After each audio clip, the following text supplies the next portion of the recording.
For adults with Crohn's disease or ulcerative colitis symptoms, every choice matters. Tremfya offers self-injection or intravenous infusion from the start.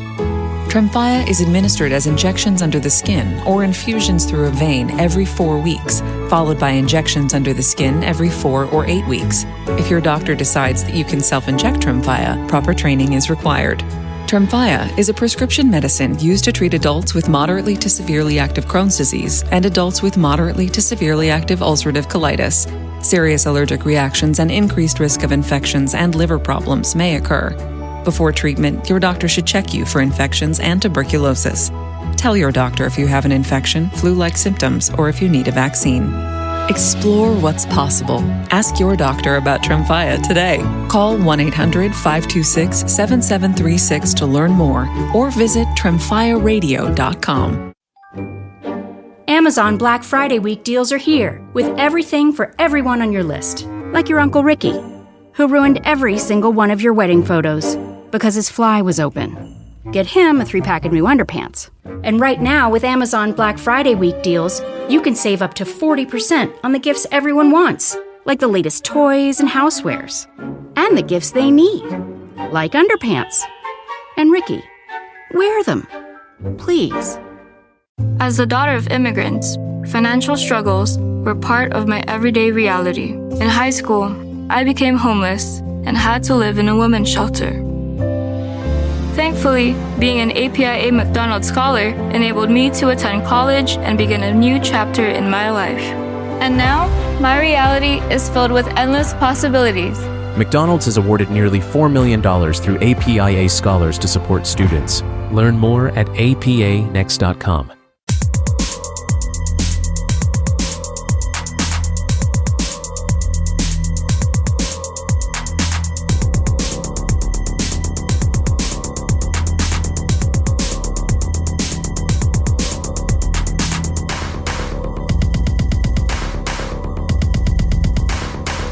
Ladies and gentlemen, boys and girls, die-in time is here. That's right. We're talking about him on Kill by Kill.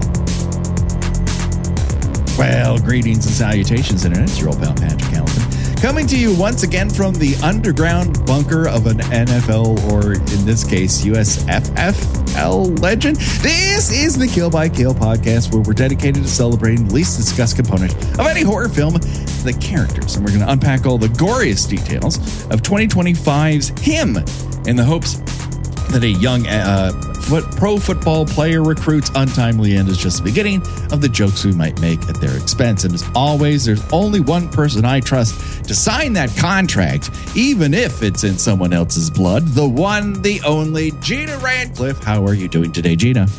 I'm just getting fit and ready for the fight you and I are eventually going to have to assert dominance over the other one.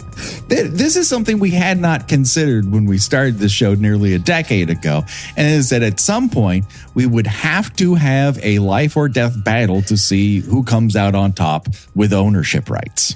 But see, you're physically larger than me, but I'm scrappy and stubborn. So this could be a tougher fight than you might think. I don't underestimate you, despite the size difference.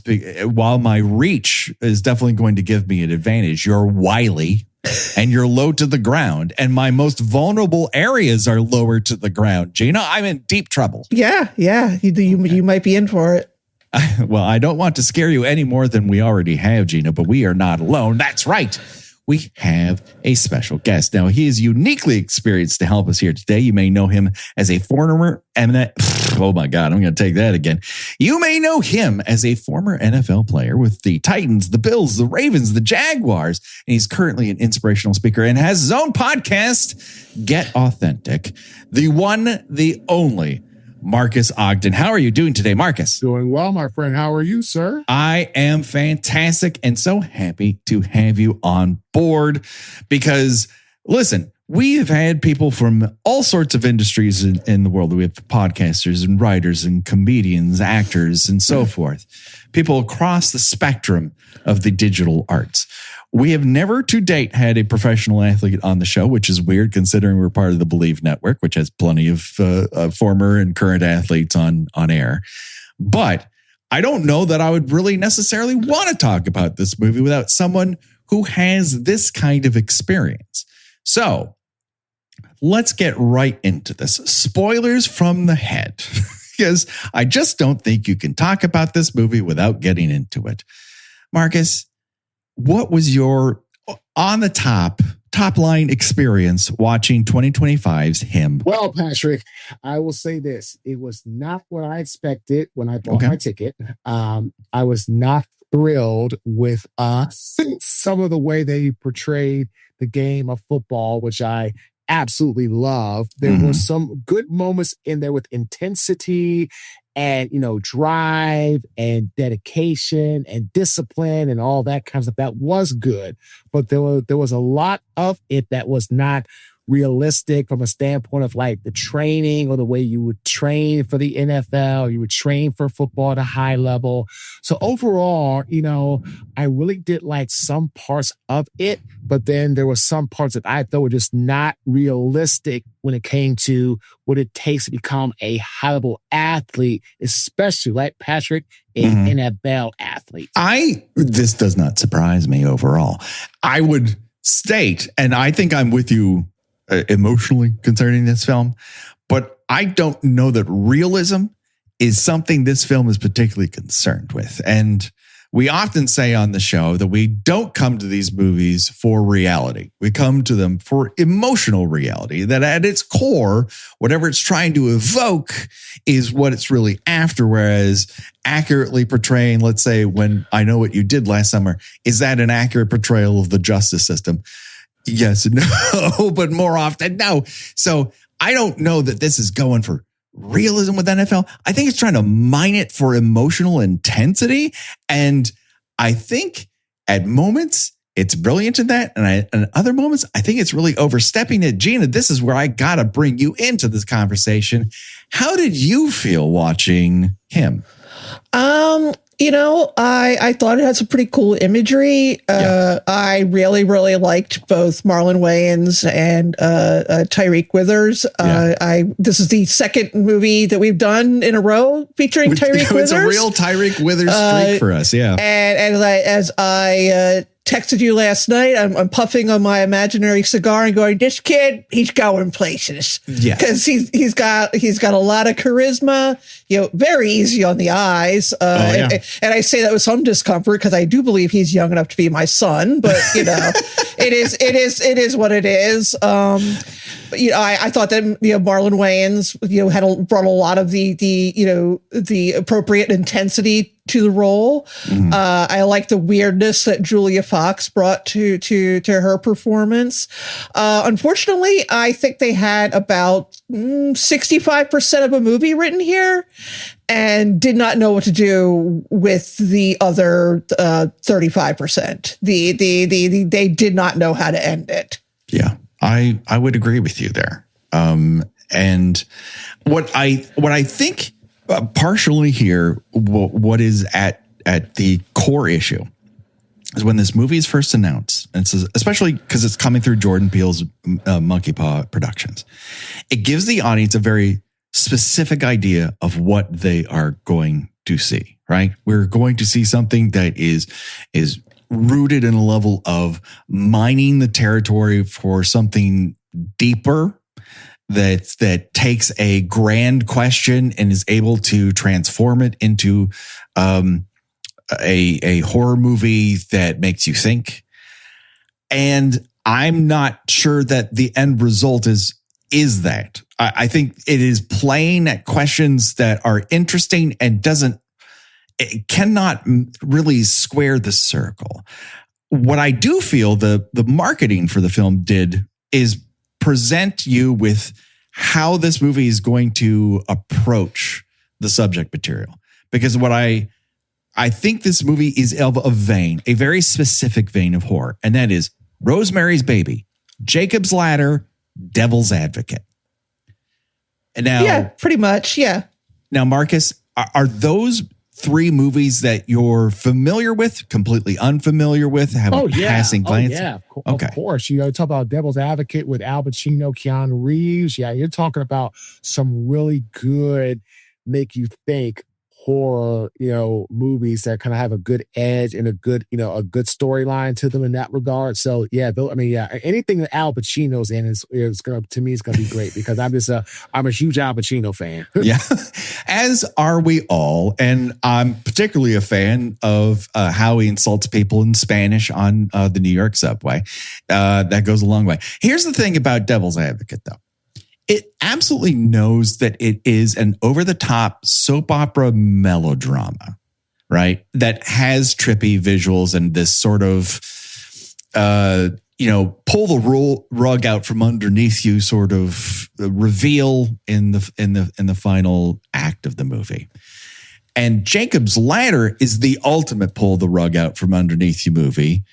And obviously this movie is pulling a lot of its visual cues from what Adrian Lyne does in Jacob's Ladder. And then, of course, you have the demonic deal with the devil of Rosemary's Baby. And it's trying to play in all those milieus. And I just wish I could emotionally connect with these characters on a deeper level and their conundrums. And I think the movie's really more interested in wouldn't it look cool if Tyreek Withers threw up diamonds? And you're like, kinda, maybe? Sure. I mean, it's a thing to do, but I don't like it. Both treats it as insanely deep and just as surface level as possible. And I think you have to choose one of those two lanes because obviously when you talk about the NFL at this point, you're talking about an institution which has pillars of power and an unequal distribution of that power to the people who, put their lives on the line for the entertainment of millions. And I have complicated feelings about that. I also feel that for a lot of people, Marcus, I have to assume based on what you said earlier, like this was a dream for you. You drove yourselves towards it. You wanted it for more than just glory. This was something you deeply felt enough to dedicate a good portion of your life to achieving it. Oh, absolutely, Patrick, because in order to get to the NFL, you have to have an extreme level of discipline. And at the same time, you have to be willing to sacrifice. One of my favorite sayings is, in order to get something, you have to give something. And again, that was part of the movie that I did like this. Again, he talks about you have to sacrifice, you have to give up things, you have to work hard, like going to Marlon Wayne's home and disciplining himself and working on his craft and sacrificing and all those things. That is part of the game. And that part I truly did love because that is what it takes to actually not just get to the NFL, but stay in the NFL. So that's definitely something that people could see from the movie. There was a lot of that, which I thought was well done, good visuals, and good imagery in that regard. I think to a certain degree, every career requires some level of sacrifice. Thus is the nature of late stage capitalism. But like the power structures that this movie plays on, that sort of sheltered, frail, Caucasian, elderly man who's in charge of a lot of people's lives and their bodies is a worthy subject of examination. And I would even state that it's worthy of horror film examination because you can take it to the nth degree, a la something akin to a Jacob's Ladder. And I think there's a lot of hallucinatory imagery here that really goes for it. Like I'm stunned by some of the visuals this movie is able to put together. Where I think it falters is trying to connect of my dread to something. It can't quite decide how real this is. My question to both of you, and Gina, we'll start with you. Are we dealing with a Jacob's Ladder situation? Is this kid actually dead? Are we living in a death dream where he's achieving what he wants, but none of this actually happens? Or is this something I'm supposed to believe is actually happening? I think that you could certainly read it as that, or that, he suffered from, such a devastating head injury that, this is all hallucinatory. Right. And I think that it does try to touch a little bit on, the problem of traumatic brain injury in athletes, and how, the push to literally get back in the game as quickly as possible, when we're still understanding that, a lot of these times, these injuries, there are long-term effects that you won't realize right away. And, I think that, in the, leaving things sort of ambiguous, like, okay, he spoiler, he kills everybody at the end, and then just kind of literally just kind of walks away from it. And, it's like, okay, what does that mean? Is he just, if this is something that literally happened, did he quote unquote win? Yeah. Is he still in the game? We don't know. But also you have Tim Heidecker's character getting pulled into a pentagram and exploding. it's like, okay, I don't know what that means. I'm not sure, if that's supposed to be something that literally happens, right? Or that he imagined that happening. Yeah, I mean, I don't listen. We on the show don't always want answers. Answers aren't always the best result at the end of a movie. But I think I was so on the fence as to how I'm supposed to I'm trying to approach the movie with I want to meet it on its level. I want it to give me the experience it wants me to have, and I'm just a little confused on that. Marcus, what is your take? Are we dealing with someone who, because of this head trauma, is this just something, are we viewing their coma dream? Or am I supposed to take this literally a la because we've dealt with fantastic movies before, any number of them are giant fantasy. And if this movie wants to be giant fantasy, cool. I just don't know if it knows what it's supposed to be. What was your take? So again, this is a very interesting, thought process. It does make sense that this could be from him being in the dream of what he could have been, or what he could have had to embark on as an athlete, dealing with injuries as a result of that being what you say, him being in a dream or not being in reality. Because in reality, if that was really reality, that's a strange reality to walk off, kill everybody, and then like you said, you kill your agent, then it's just nuts. But Marcus, I work in entertainment. That's a Tuesday for me. But go ahead. But again, man, it's so there's nuts and there's just nuts. So anyway, The thing is, I do like the idea of what you're saying, what Gene even said about, it could be, a traumatic brain injury, and you're just kind of imagining what it would be like, to compete as a rookie against a top veteran who is, quote unquote, the guy you have to beat out. And it's is he going to retire? Is Marlon going to retire? Is he not? Is he going to teach this kid how to be great? Or is he not? There was a lot of different paradigm shifts here, there, all that in the movie. So it does. And again, you the person in the sauna, coming to to try to kill the quarterback. And next here comes Marlon Wayans in there, yay. And kills the crazy fan. So nobody knows what that fan is. But like you said, it is a movie. So it is, going to not be always the way it needs to be. But it does make more sense that it is a dream and he is just experiencing this and what it could have been in his dream compared to what he would have had to face in reality, being a high profile, high stress. Because again, people don't understand that, right? Gina and Patrick, there is so much stress it being a professional athlete, especially at the quarterback. Like the stress level is unreal. So that also could be like, from him saying like, wow, this is what it would have been like under a stressful situation. So, again, I do kind of like the potential dream aspect thought, of the movie. That's not even, I even really thought about until you all brought that up. Well, I think we'd like to meet the movie wherever it happens to come at us, right? And so I do think there's an element here that it wants to have it both ways. It's obviously fantastical, but the same is true for everything else that's come out of the Monkey Paw, factory so far.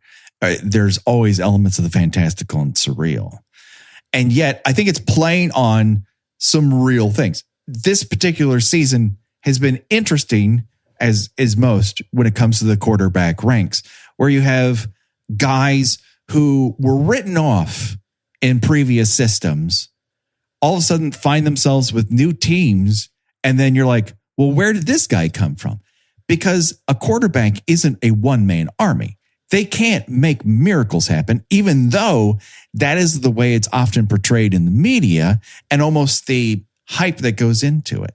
So you've got a guy at the Colts who people had written off from his previous experience. There's no way, he's going to do anything. And then he's lighting the league on fire. You got Joe Burrow, a guy who's like, well, what are you talking? No, you're talking about Joe Flacco. Joe Flacco, Burrow, Flacco. These are very similar vowel sounds, Marcus. Yes, that's who I mean. So you can obviously tell I'm a diehard fan who really needs to be listened to when it comes to analysis. That being said, you have a lot of this that floats around about these guys who are in the captain's chair and everything sort of floats on their shoulders. As Isaiah, Marlon Wayans' character, says at one point, if you're winning, you get all the glory. And if you're losing, you get all the hate. It all just comes down on your shoulders. Can you bear it? That being said, I'm sure from your position playing, like all that can very easily come down on you too. You miss one route, you miss one tackle, you don't close up one hole.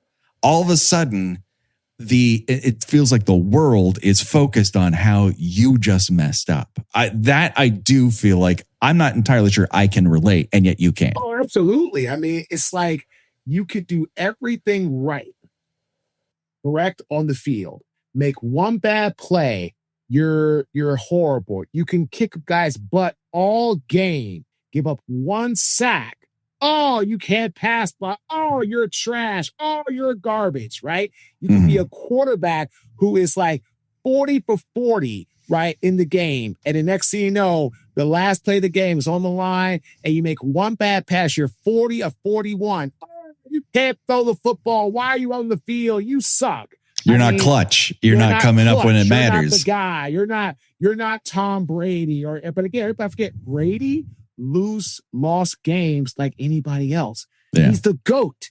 He is the GOAT of our game, in my opinion, right? Think about guys like Tom Brady, guys like Joe Montana, guys like, God, I mean, I can go down the list. All these greats of the game, right? All the greats, they also lose as well, right? It's just part of the program. But that's the type of stuff that, again, Marlon Wayans' character was 100% right? If you lose, you suck. If you win, you get all the glory. And again, that's not really the way it's supposed to be as a quarterback. Because again, like you said, right, Patrick, you throw the football, but you can't catch. I mean, look, okay. So again, look at Daniel Jones, right? Daniel Jones was in New York with the Giants and they sucked.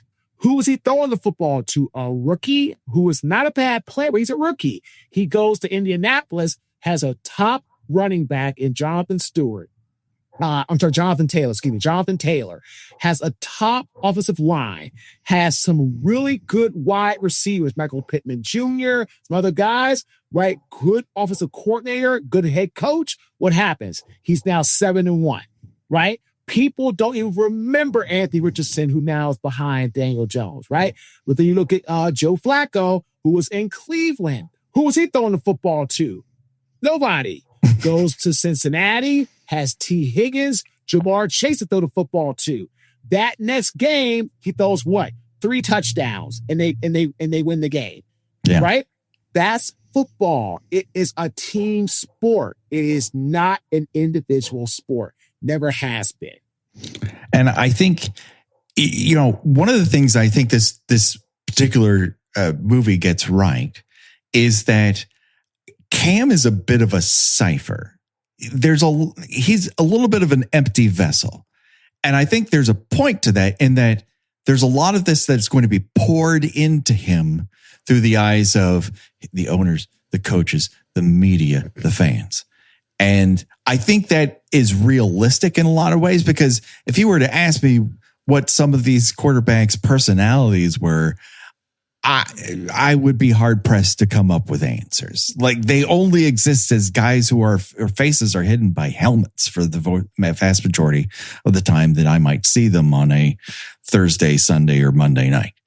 And so that I get. In terms of it being a movie character, I need him to be more than a cipher. And I know this actor is up to the task as far as that. I think there was a point to making him a little bit empty. I just don't know that it makes him the most evocative lead character, Gina.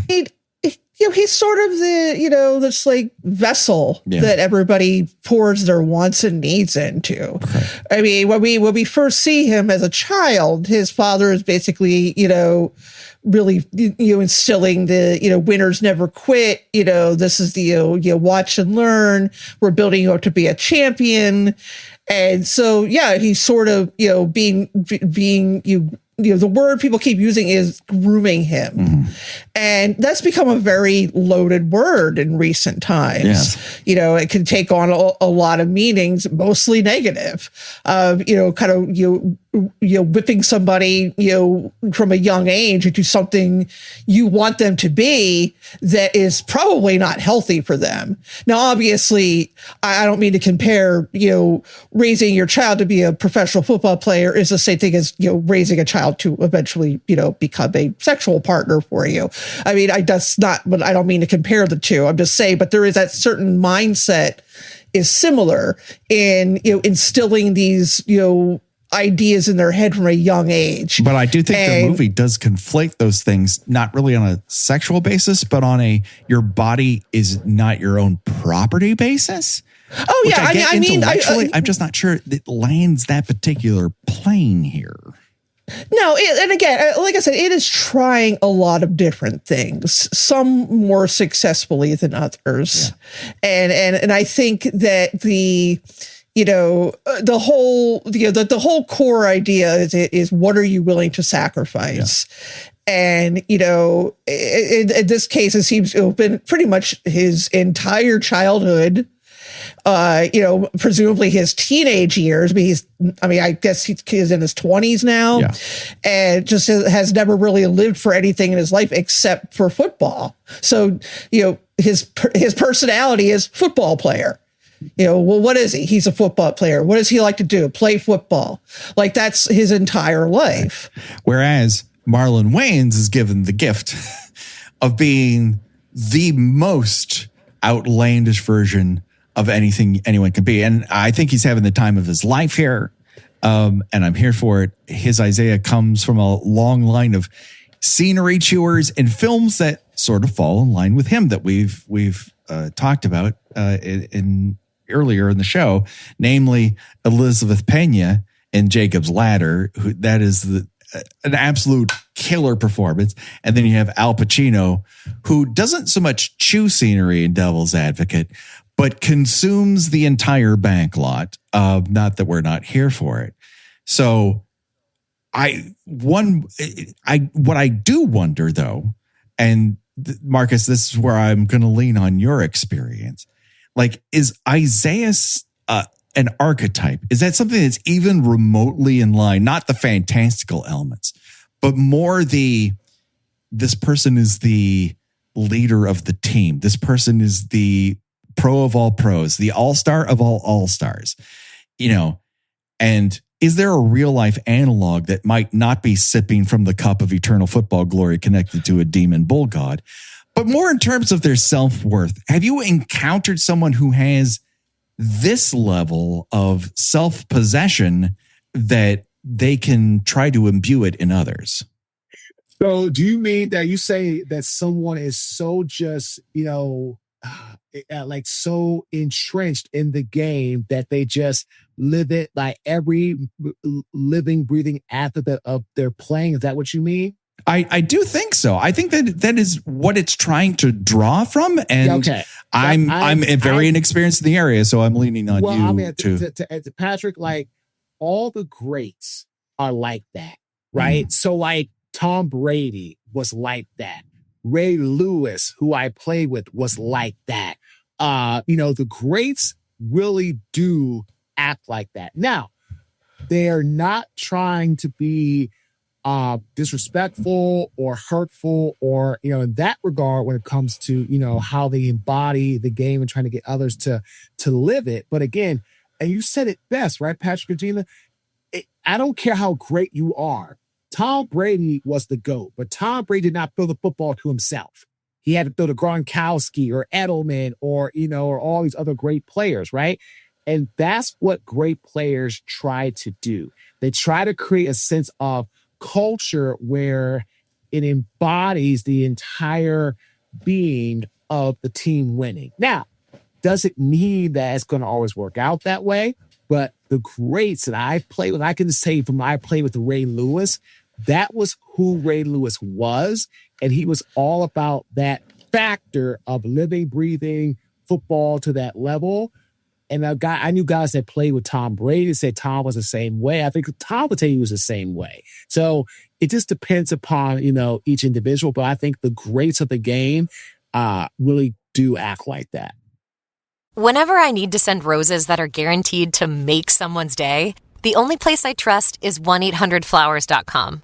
With 1-800-Flowers, my friends and family always receive stunning, high-quality bouquets that they absolutely love. Right now, when you buy a dozen multicolored roses, 1-800-Flowers will double your bouquet to 2 dozen roses. To claim this special double roses offer, go to 1-800-Flowers.com/WWO. That's 1-800-Flowers.com/WWO. When you think about businesses that are selling through the roof, like aloe or skins, sure, you think about a great product, a cool brand, and brilliant marketing. But an often overlooked secret is actually the businesses behind the business, making selling, and for shoppers, buying, simple. For millions of businesses, that business is Shopify.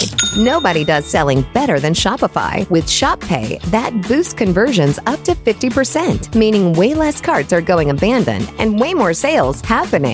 So if you're into growing your business, your commerce platform better be ready to sell whatever your customers are scrolling or strolling on the web, in your store, in their feed, and everywhere in between. Businesses that sell more, sell on Shopify. Upgrade your business and get the same checkout Skins uses. Sign up for your $1 per month trial period at shopify.com/Westwood1, all lowercase. Go to shopify.com/Westwood1 to upgrade your selling today. Shopify.com/Westwood1.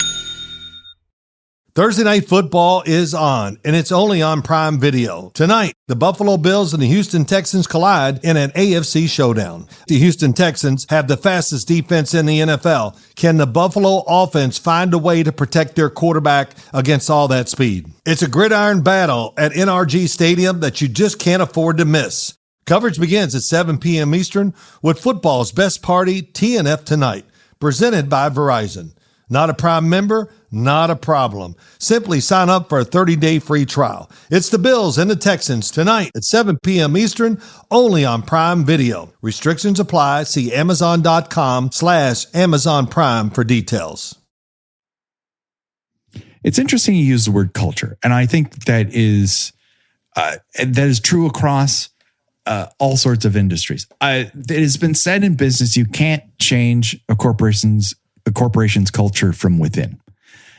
There's just a certain entrenched thing about that company that once formed is calcified. And we talked about maybe some teams that you could say have a level of cultural rot to them that is tough to overcome regardless of one's personal desires or talent. So a place like the Browns, while I'm not steeped in the AFC, it seems like, boy, they have a lot of people who come through there who seem to be hyped, who are, recruited very high, and they never really seem to pan out the way you want them to, certainly not for a long haul. The Jets would be another example of a team that just seems to be a little bit cursed.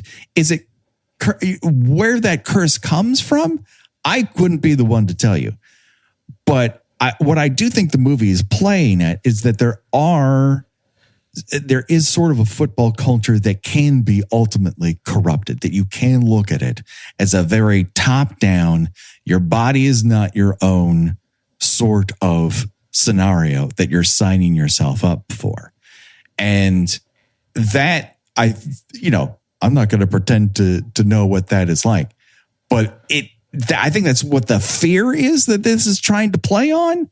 I wish it was more successful at making me feel one way or the other about it, but it's just so, I don't know. It's like me asking for the residents of the Rosemary's Baby building, like, what is the lighter, more human side of those witches who worship Satan?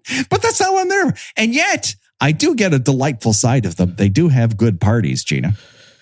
They do. I mean, like I said, they're showing them a good time. Yeah. I could see, someone in their 20s, being into this lifestyle. But I also feel like there's a level of this that is so reliant on reinforcing the demonic that we never really get the entrancing, I want to be a part of this element.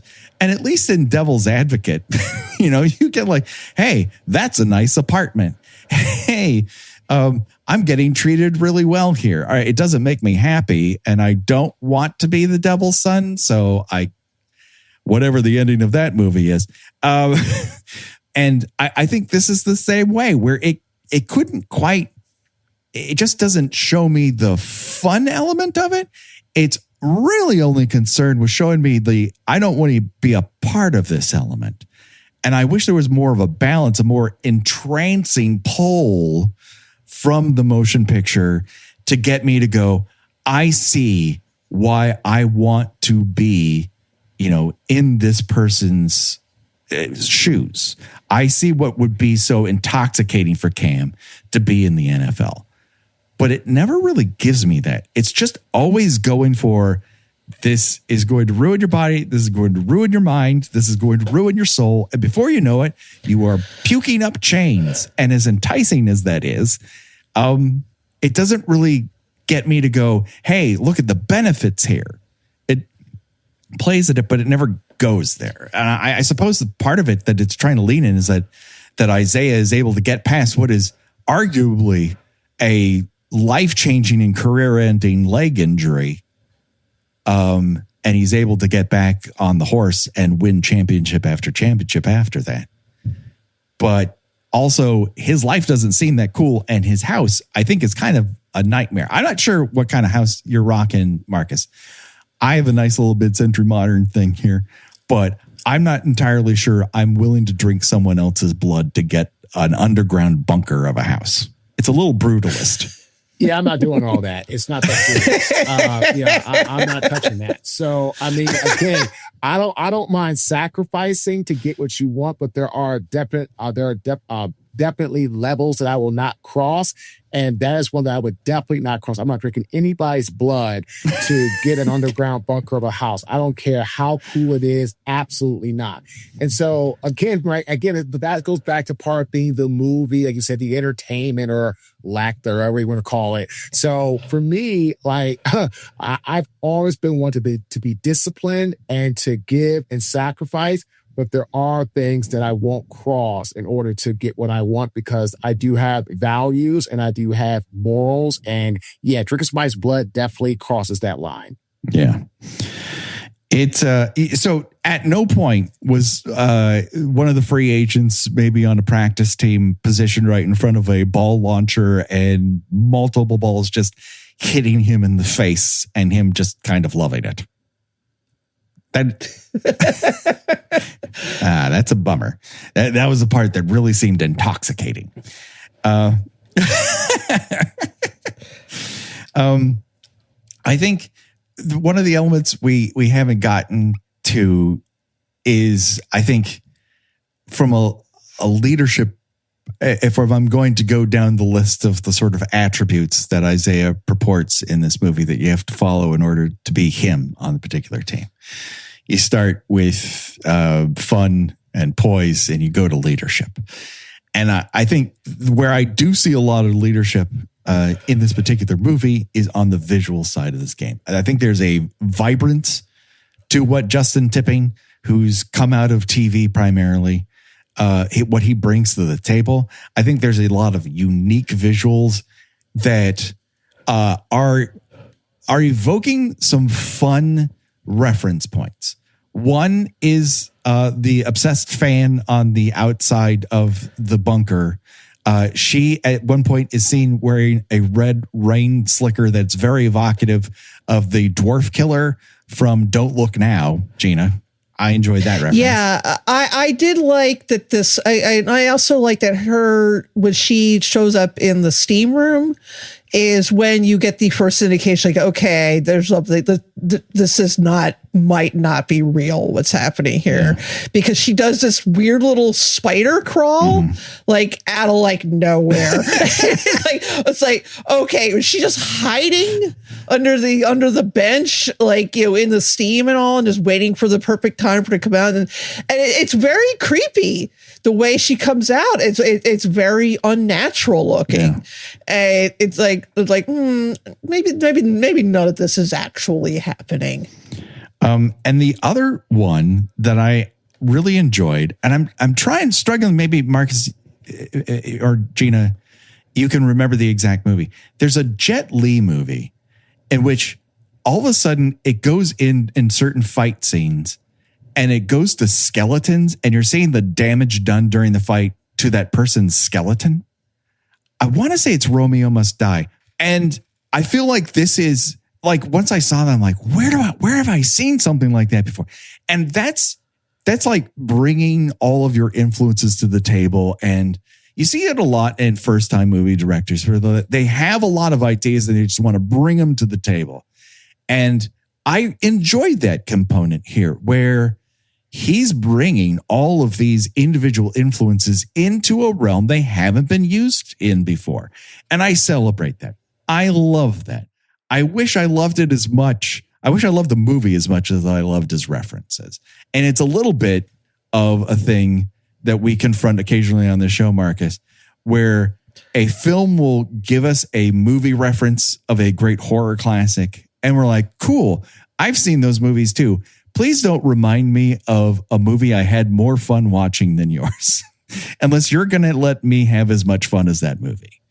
And this is one of those where I hate to bust on it, but I think there's a lot going on here. The effort is there. I wish I saw the results or felt the results emotionally. Yeah, I mean, I thought that I was intrigued by it. I definitely expected that, you know, I was going to put it on and I was going to, you know, kind of, you know, sort of half watch it, you know, enough to be able to talk about it and keep up with the conversation while doing other stuff. But then I found myself paying attention to what was happening.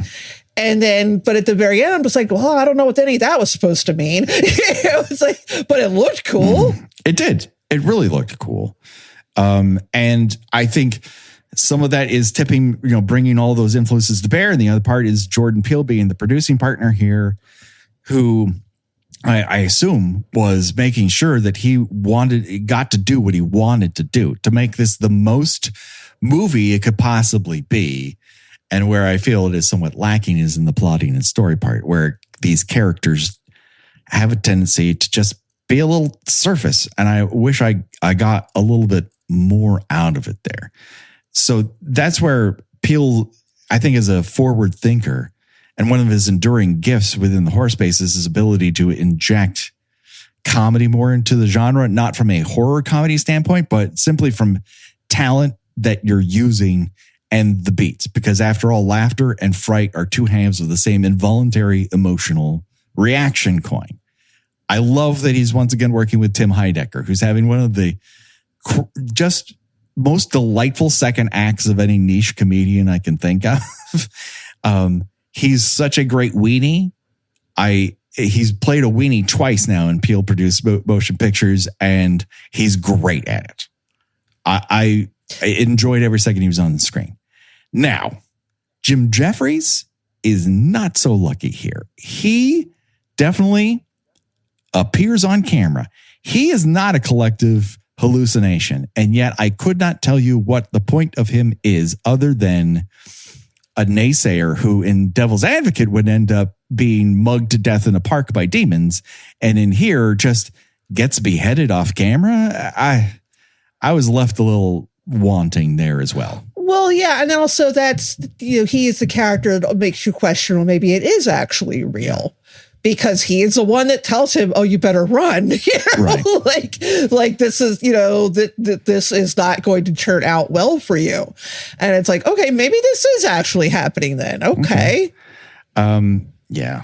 I don't know.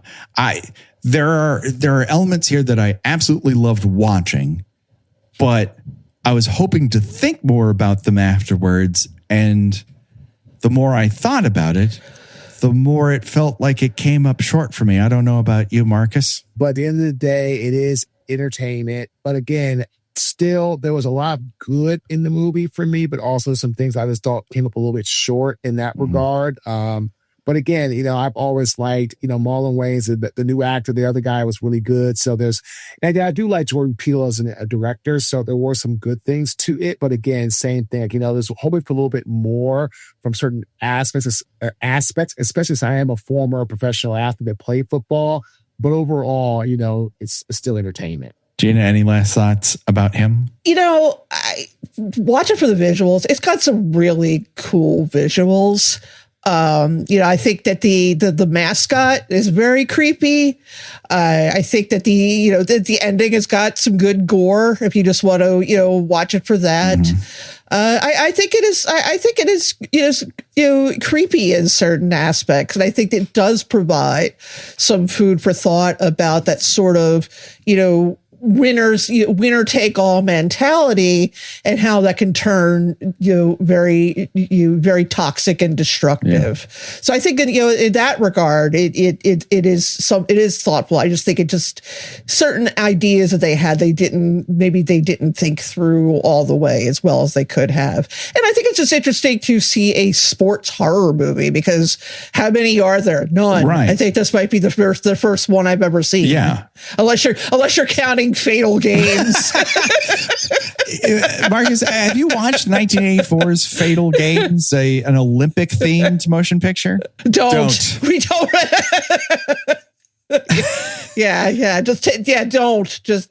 Don't. The one thing you can say is in the rankings of sports, or I guess the other one that is sports related is Graduation Day. You would think there would be more graduation horror, but really it is primarily sports horror. And so in terms of levels of entertainment, Graduation Day 1, in terms of visual grandeur, him. And in terms of the most I've ever seen people harpooned is Fatal Games. It features a lot of harpooning, so it's got that going for it. Okay, speaking of things that it's got going for it, we're going to play Choose Your Own Death Venture, and that's where we decide of the deaths portrayed here in the 2025 film Him. If you were forced to die in one of those ways, which one of those would you choose and why? Up for bid, we have, I believe, just brain injured to death on the field based on how that one guy is convulsing. Then we have a beheading. We have how does Isaiah get it in the end. He beats him to death. He beats him with the football helmet. Then we have a separate beheading along a goalpost. We have cranked with a hammer a couple different times. We have a throat slashing. We have falling on your own dagger, which is a real unfortunate one. That's tough. But then again, I've never walked on artificial turf in those kinds of heels that she's operating with, Gina. Those are serious. You're just sinking right into the ground. And she's very confident that dress is barely holding her in. There's a lot of things going against her. I understand why she falls. Or you can get slashed across the gut. Another person is halved, or you can be drawn across a field onto a pentagram and exploded. And I think that's pretty much it. Or you could be shot surreptitiously, as one person is inside of a costume. I think a Rivals mascot costume. That's what we have up for bid. Marcus, what say you? What is your choice? I'm going to go with the way Isaiah died, getting beat with the help, because at least he was battling and he was fighting it out, and he was making his Custer's last stand. So I'm going to go with the Marlon Wayans, the Marlon Wayans scene where he got killed by the helm, because at least, like I say, he was going out with a bang. Quite literally. Gina, what say you? I was going to say getting dragged across the field and then exploded, but I kind of feel like he might have went directly to hell. Well, I think he was going there anyways, Gina. You can't. Well, he had made his That's bed. True. That's true. That's true. But I'm going to say trip and fall on my own dagger, because I don't even wear high heels for specifically because I'm a very clumsy person. But just for that, I would definitely I could see that happening. Now you have distinctive brows, so I think the bigger question for you: are you going full Julia Fox 360 with the blonde eyebrow look? No, I cannot do the bleached eyebrows. I can only accept James Spader and the New Kids with that, but the Bond villain, the Bond villain eyebrows, no, no. It takes a certain kind of person to really pull that off, and I'm sorry, Charlie XCX, I am not one of those people. No, I'm going to take beheading by the uprights. I enjoyed that quite a bit. I find that guy is not long for this world. His last thoughts are, wow, that's a lot of vibration off of the uprights. But I do love it. And we're getting a lot of it this year, of footballs hitting the uprights and that big reverberating clang that happens afterwards. That was a component of this I genuinely enjoyed. But that just about does it. Before we go, Marcus, can you tell people in our audience where they can find you and what you have going on? Well, they can find me on our podcast, The Get Authentic with Marques Ogden Show. We're also a Believe Network member. We can on any Apple Podcast, Spotify, all the major platforms, or go to our website, www.marcusquesogden.com. OGDEN.com. Excellent. Gina, where can people find you on these here internets? I write about movies and pop culture on my newsletter, GinaWatchesThings.ghost.io, and I am on most social medias under Gina Does Things. Do it today, people. Check it out. You can find us on Patreon, where you can find bonus episodes 3 times monthly with lots of fun stuff for you to listen to. You can find us on most of your socials, your Blue Skies, your Threads, your Instagrams, and we're even on Discord. You can find the link in the show notes here to talk to us there. Of course, rate and review us on iTunes or the podcatcher of your choice. Talk back to us on YouTube or Spotify. These are all great places to have conversations with us about this episode or anything else. And that just about does it. Don't worry, folks. I almost said the podcast. The body count will continue for myself and for Gina and Marcus. Bye-bye, everybody. Bye. They're all gonna laugh at you. I won't let my moderate to severe plaque psoriasis symptoms define me. Emerge as you. In 2 clinical studies, Tremfya guselkumab, taken by injection, provided 90% clear skin at 16 weeks in 7 out of 10 adults with moderate to severe plaque psoriasis. In a study, nearly 7 out of 10 patients with 90% clearer skin at 16 weeks were still clearer at 5 years. At 1 year and thereafter, patients and healthcare providers knew that Tremfya was being used. This may have increased results. Results may vary. Serious allergic reactions may occur. Tremfya may increase your risk of infections and lower your ability to fight them. Before treatment, your doctor should check you for infections and tuberculosis. Tell your doctor if you have an infection or symptoms of infection, including fever, sweats, chills, muscle aches, or cough. Tell your doctor if you had a vaccine or plan to. Emerge as you. Learn more about Tremfya, including important safety information at tremfya.com or call 1-877-578-3527. See our ad in Food and Wine magazine. For patients prescribed Tremfya, cost support may be available.